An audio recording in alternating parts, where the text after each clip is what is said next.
In the heart of the Pacific Northwest, deep in a forgotten valley surrounded by thick, ancient forests, the last Bigfoot roamed. His name was unknown to men, but to the forest, he was simply the Elder. His coat, once thick and dark like the midnight canopy, had dulled with time, streaked with silver and age. For centuries, he had lived in the shadows, moving through fog-laden woods, and wandering trails that disappeared into overgrown thickets. He knew each rock, each stream, every hidden cove and nook of his domain. But in recent years, things had changed. The forest was shrinking, trees replaced by the jagged stumps of logging efforts that expanded by the day. The Elder's territory was being invaded by highways and logging roads, splitting up what once seemed like an endless stretch of wilderness. And with each intrusion, the threat to his survival grew more acute. The Elder's journey had become an unending search for safety. Once, he'd had kin who roamed these woods, but they had long since disappeared, some to the oblivion of the unknown, some to violent encounters with men. Now he wandered alone, a spectral figure in the land that once welcomed his kind. By day, the Elder kept to the densest parts of the forest, hidden within deep ravines and towering thickets.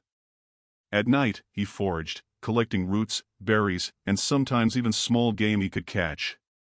He remembered the feasts of old, fresh salmon from the rivers, the fruits of untouched berry bushes. But as the rivers dwindled and pollution seeped into his territory, food became scarce. Hunger gnawed at him in ways he hadn't known in his youth.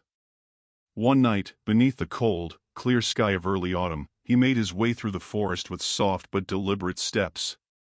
His sensitive ears caught the familiar crunch of a twig breaking underfoot, followed by the faint whir of machinery. He froze, his massive frame blending seamlessly into the trees. Then he saw it, headlights in the distance, beams of light moving across the forest floor. Humans. The Elder watched, his heart heavy with the familiar dread. He knew all too well what those lights meant.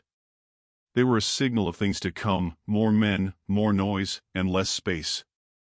He had spent decades avoiding them, but now, they were closer than ever, cutting deeper into the heart of his homeland. With a low, mournful grunt, he turned and began moving again, heading toward a hidden cave on the other side of the valley. He would have to keep moving, he knew, if he wanted to stay safe. Weeks passed, and the construction efforts only grew. Trees fell in waves, and paths of cleared land snaked through the forest like veins of sickness. The Elder was running out of places to hide. One evening, as he wandered closer to the forest's edge, he spotted something unusual, a campfire flickering through the trees. Curious, he edged closer, crouching low to avoid detection. Around the fire sat three men, their voices carrying through the night. They spoke in loud, careless tones, their laughter jarring in the quiet solitude of the woods. But something in their words caught his attention. "So, we're really doing it, huh?" one of the men said, stirring a pot of coffee over the fire.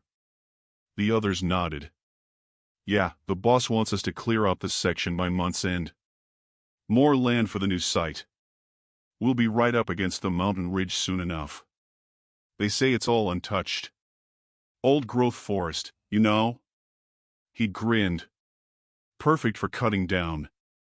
The Elder's stomach twisted in a way he didn't fully understand. His sanctuary, the very heart of the forest where he had once raised his young, would be torn apart.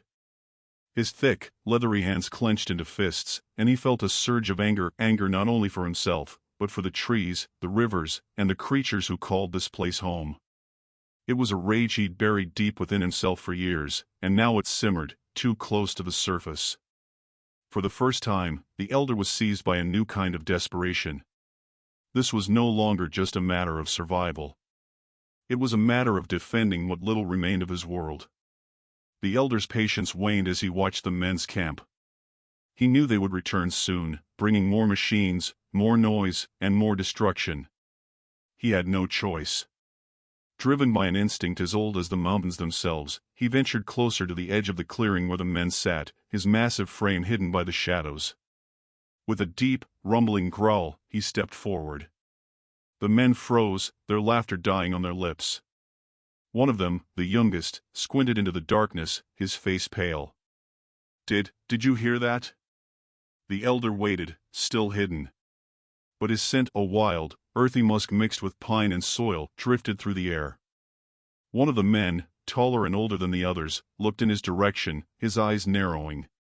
Then, stepping from the shadows, the elder revealed himself, towering and silent, his dark eyes fixed on the men with an intensity that pierced them to their core. The youngest let out a strangled gasp, stumbling backward, but the tall man held his ground, a wary but defiant look in his eye. He had a rifle slung over his shoulder, and his hand drifted to it instinctively. For a moment, there was nothing but silence, a brittle stillness hanging between the beast and the men. And then, the elder growled a low, powerful sound that seemed to resonate from the ground itself. The men flinched, but the one with the rifle raised his gun, aiming it directly at the elder. "Stay back," the man shouted. "Don't come any closer." The elder held his ground, his gaze unwavering. He knew he couldn't defeat them, not all of them, and certainly not the machines they would bring. But he could show them, in this moment, the fury of the last guardian of the forest. In a burst of movement, the elder charged forward, his roar shattering the night. The men scattered, their shouts mingling with the crunch of leaves and snapping branches. The tall man fired, but his hands were shaking, and the shot went wide. With a massive swing of his arm, the elder knocked the gun from the man's grip. The other two scrambled away, but the tall man stumbled, falling to the ground as the elder loomed over him. The man's face twisted with fear, and he let out a strangled cry, his arms raised in a feeble attempt to shield himself. But the elder paused, looking down at him with something close to pity. This wasn't his way.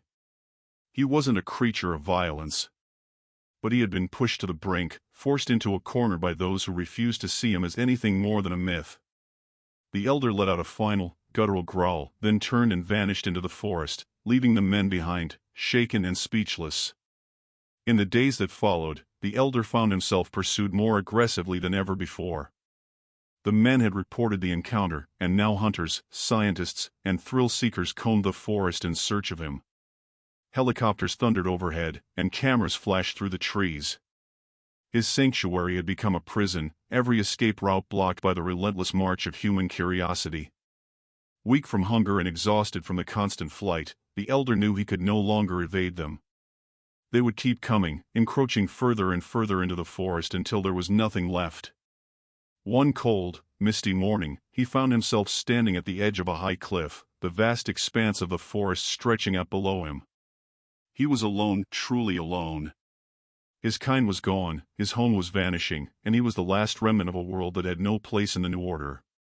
With a heavy heart, he looked back at the forest, his eyes tracing the familiar shapes of trees and rivers that had been his life for so long.